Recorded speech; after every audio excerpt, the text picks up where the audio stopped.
Hi everyone, welcome back to my channel. Today I'm going to show you how to draft a super simple patch pocket.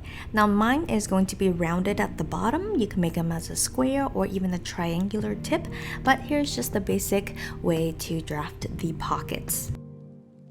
For me personally, I like to cut pockets on fold just because I feel like there's more symmetry and it's also less waste of paper and math for me.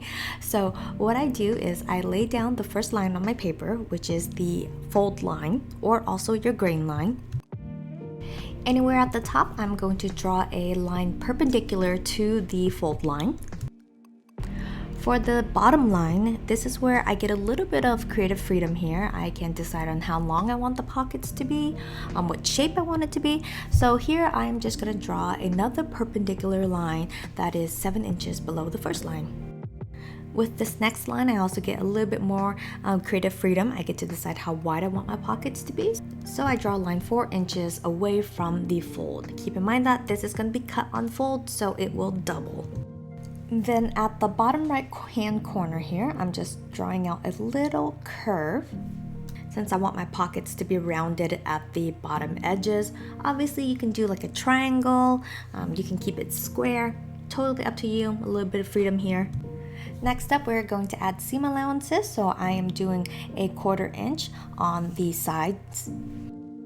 It's going to be a little bit tricky to add a 1/4 inch on the curve, but go slowly following your ruler and just mark all the way around.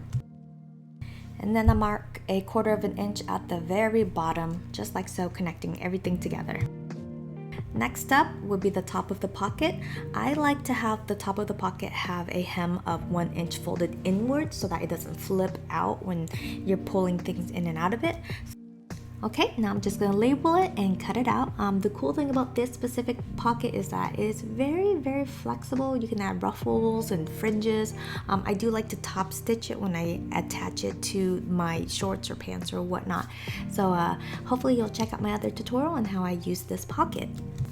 Okay, so I hope you enjoyed this simple pattern tutorial and maybe it will help you add more pockets to your clothing. If you like this video, like, comment, all the stuff. And if you're gonna try this out, please shoot me a photo to my Instagram. I'd love to see what you guys come up with. All right, I'll talk to you guys later. Bye.